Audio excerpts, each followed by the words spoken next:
Hello bankers, very good evening. स्वागत है आप सभी का हमारे official YouTube channel GIB CIB वाला पर और आपके मेहनत सीरीज में, जो कि जीआईबी एग्जाम के पॉइंट ऑफ व्यू से शेड्यूल किया गया है।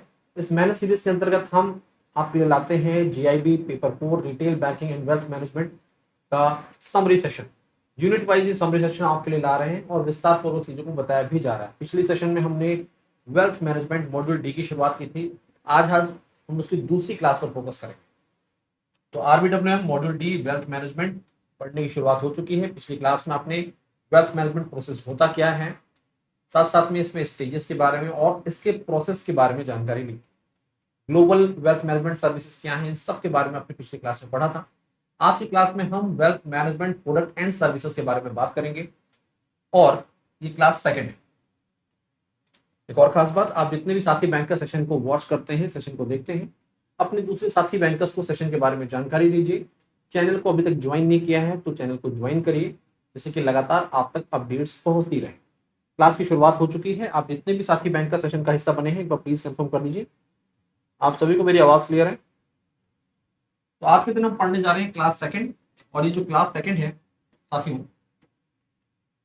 क्लास सेकंड जो है wealth management products and services,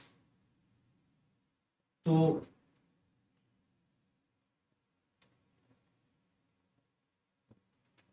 पिछली क्लास में हमने जाना था कि वेल्थ मैनेजमेंट प्रोसेस क्या होता है। तो वेल्थ मैनेजमेंट प्रोसेस की जब बात की जाती है तो जो वेल्थ मैनेजर्स होते हैं वो एडवाइजरी सर्विसेज प्रोवाइड करते हैं अपने एफ्लुएंट क्लाइंट्स को, जैसे कि वो अपनी वेल्थ को और एनहेंस कर सके और साथ साथ में रिस्क को मिनिमाइज करते हो। वेल्थ मैनेजमेंट प्रोसेस के अंतर्गत कुल मिलाकर 5 स्टेप्स आते हैं।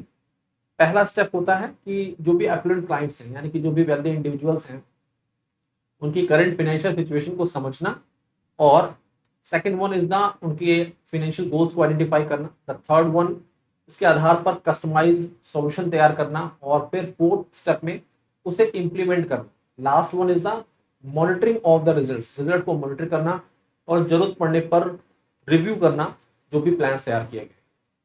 अब जब भी हम यहाँ पर कस्टमाइज सॉल्यूशन तैयार करते हैं किसी भी एफ्लुएंट क्लाइंट्स के लिए, तो हम एक स्टैंडर्ड पोर्टफोलियो के तहत बहुत सारी सर्विसेज प्रोवाइड करते हैं उसके इंटरेस्ट के अंतर्गत।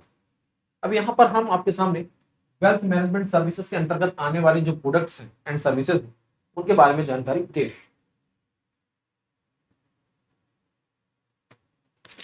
उनके बारे में जानकारी दे रहे हैं।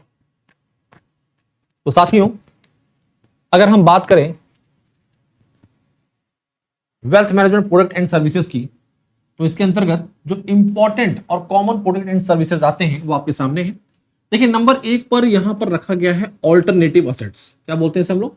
Alternative assets. ठीक है,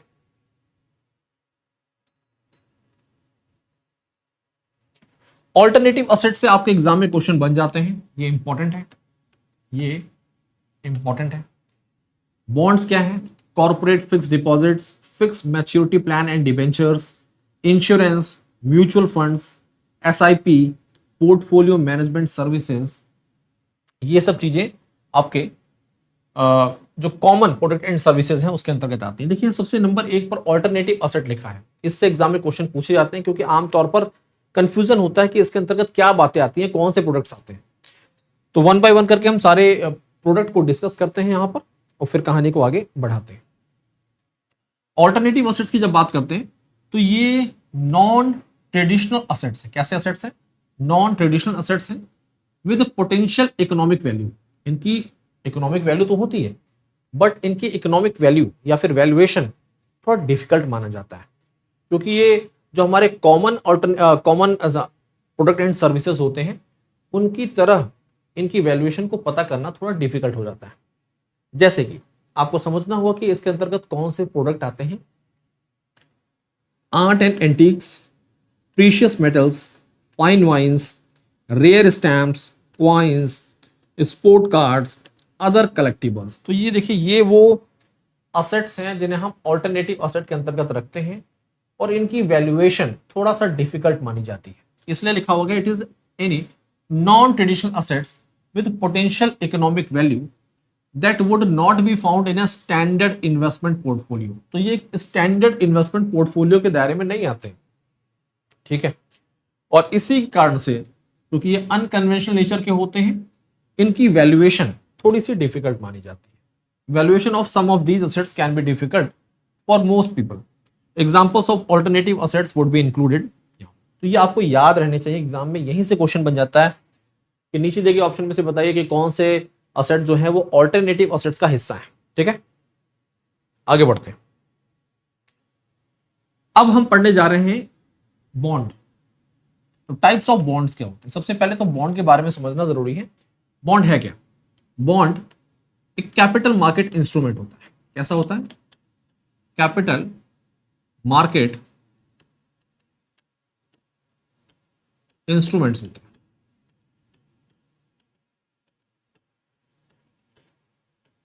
कैपिटल मार्केट इंस्ट्रूमेंट्स होते हैं। ठीक है, इनका नेचर कैसा होता है? लॉन्ग टर्म का, एक लॉन्ग टर्म का नेचर होता है इनका। और इन्हें मार्केट में लाया क्यों जाता है? मार्केट में जो भी संस्था इसे इशू करती है, चाहे वो गवर्नमेंट हो चाहे प्राइवेट ऑर्गेनाइजेशन हो, to raise capital for specific purpose, for specific purpose. तो बॉन्ड्स मार्केट में इसलिए इशू किए जाते हैं जिसकी मदद से हम फंड रेज कर सकें किसी स्पेसिफिक पर्पस के लिए। ठीक है, अब यहां पर एक टाइप दिया गया है कन्वर्टिबल बॉन्ड। कन्वर्टिबल बॉन्ड का मतलब होता है कि एक पर्टिकुलर पीरियड के टाइम, एक पीरियड के बाद जो भी इन्वेस्टर्स हैं जिन्होंने इन बॉन्ड को परचेज किया हुआ है, उनके द्वारा वो इसे इक्विटी में कन्वर्ट कर सकते हैं।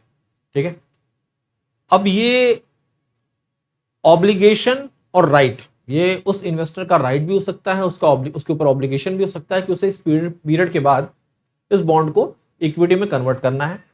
सारी इंफॉर्मेशन जो है वो पहले से ही उस डॉक्यूमेंट में मेंशन होती है जब कंपनी के द्वारा बॉन्ड को इशू किया जाता है कि कितने पीरियड के बाद किस कूपन रेट पर, है ना, ये कन्वर्जन होगा। ठीक है, तो उसी के बारे में बता रहा। A convertible bond gives the purchaser a right और an obligation to convert the bond into shares of the issuing company. जो भी कंपनी इशू कर रही है, एक स्पेसिफिक पीरियड के बाद, एक पर्टिकुलर पीरियड के बाद जो इन्वेस्टर है उसे इसको इक्विटी में कन्वर्ट करना होता है। ये उसका राइट हो सकता है, ये उसका ऑब्लिगेशन हो सकता है। इसके बारे में कंपनी के द्वारा जब भी इस बॉन्ड को इशू किया गया है तो उस डॉक्यूमेंट में इसकी जानकारी होती है। The quantum of shares and the value of the shares are usually predetermined. देखिए यहां पर कितने शेयर का कन्वर्जन होगा, किस रेट पर होगा, इसके बारे में जानकारी पहले से दी गई होती है। इसके बारे में पहले से जानकारी दी गई होती है। However an investor can convert the bond into stock only at certain specified times during the bond tenure. It feature a fixed tenure and page out interest payments. यानी इस पर कितना आपको इंटरेस्ट मिलेगा, पेमेंट मिलेगा, और कितने पीरियड के बाद ये कन्वर्जन टेक प्लेस होगा, इसके बारे में सारी जानकारी पहले से ही मेंशन होती है। ठीक है, अभी आप ये पढ़ रहे थे कन्वर्टिबल बॉन्ड के बारे में। कन्वर्टिबल बॉन्ड भी तीन टाइप के होते हैं। एक रेगुलर कन्वर्टिबल बॉन्ड होता है, एक मैंडेटरी कन्वर्टिबल बॉन्ड होता है, और एक होता है रिवर्सिबल कन्वर्टिबल। ठीक है, तो इनके बारे में आपको यहां पर बताया जा रहा है। Convertible bond can be further classified as regular convertible. देखिए जो रेगुलर कन्वर्टिबल बॉन्ड होते हैं, यहां पर जो भी इन्वेस्टर्स होते हैं, यानी कि जिनके द्वारा इस बॉन्ड को परचेज किया गया है, उनके पास राइट होता है कि वो इसे स्पेसिफाइड पीरियड के बाद इक्विटी में कन्वर्ट करना चाहे तो करें, अदरवाइज ना करें। ठीक है, तो come with a fix maturity, पहले तो मैच्योरिटी फिक्स्ड होगी डेट इसकी, and pre determined conversion price, but they give the investor merely the right and not an obligation. समझे यहां पर कि जो भी इन्वेस्टर है उसके पास राइट है, उसके ऊपर कोई ऑब्लिगेशन नहीं है कि उसे कन्वर्जन करना ही है, कन्वर्ट करना ही है इक्विटी में। अगर उसे लगता है कि उसके फायदे का है तो वो कन्वर्ट करेगा, अदरवाइज नहीं करेगा। ठीक है, फिक्स मैच्योरिटी डेट के साथ और प्री डिटरमाइंड कन्वर्जन रेट के साथ इसे इशू किया जाता है। कंपनीज आमतौर पर कन्वर्टेबल बॉन्ड इशू करती हैं पब्लिक में। ठीक है, मैंडेटरी कन्वर्टेबल बॉन्ड क्या होता है? देखिए यहां पर रेगुलर था, अब second one is the mandatory. Mandatory convertible bond है ऐसे बॉन्ड्स जहां पर इन्वेस्टर के ऊपर एक ऑब्लिगेशन होता है कि उसे स्पेसिफाइड पीरियड के बाद, ठीक है, बॉन्ड को इक्विटी में कन्वर्ट करना ही।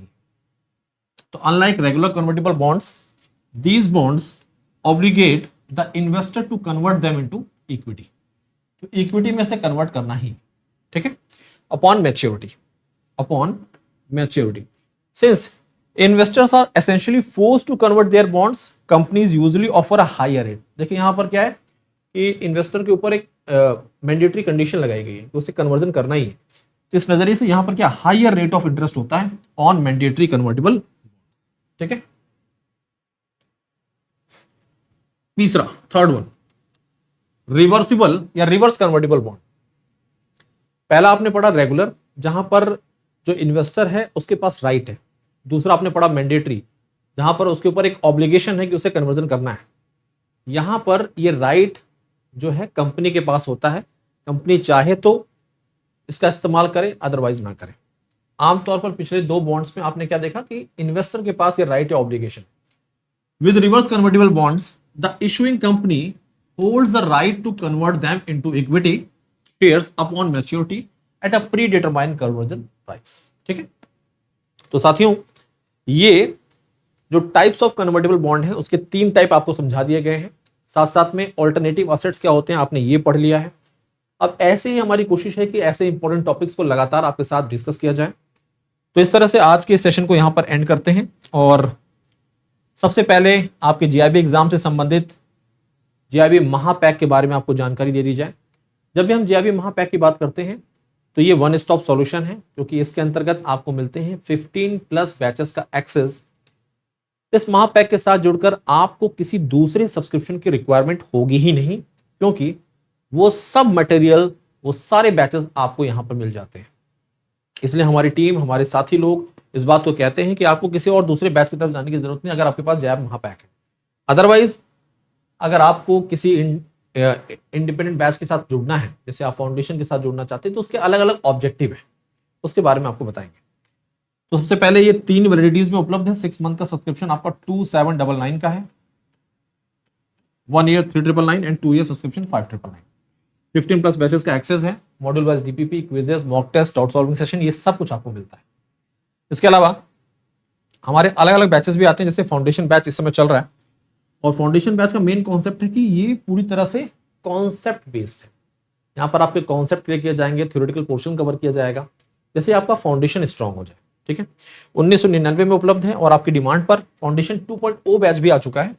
इसके साथ भी आप जुड़ सकते हैं और अपने कॉन्सेप्ट पर पकड़ मजबूत बना सकते हैं। अगर आपका कोई इंडिविजुअल पेपर रह गया है तो आप इंडिविजुअल कोर्सेज के साथ जुड़कर 799 में हमारे साथ, हमारी टीम के साथ पढ़ सकते हैं, प्लेटफॉर्म के साथ जुड़ सकते हैं। जैब एग्जाम से संबंधित जो बेस्ट बुक मार्केट में है वो है जैब bankers a set of 4 books, मात्र 1224 में उपलब्ध है आपके लिए और अमेजॉन और फ्लिपकार्ट पर उपलब्ध है, ठीक है। बहुत ही खास है, क्वालिटी कंटेंट है, माइंड मैपिंग टेक्निक के साथ सारे कॉन्सेप्ट क्लियर किए गए हैं। पीवाईक्यू, केस स्टडीज, न्यूमेरिकल सब इसमें शामिल आपको मिलेगा। टेलीग्राम चैनल है जैब_कैब बाय भास्कर सर, इसके साथ जुड़िए। कोई दिक्कत, कोई परेशानी, बेफिक्र होकर अपनी क्वेरीज को पूछ सकते हैं। आज के लिए अभी के लिए इतना ही। धन्यवाद। पढ़ते रहिए, आगे बढ़ते रहिए। Thank you.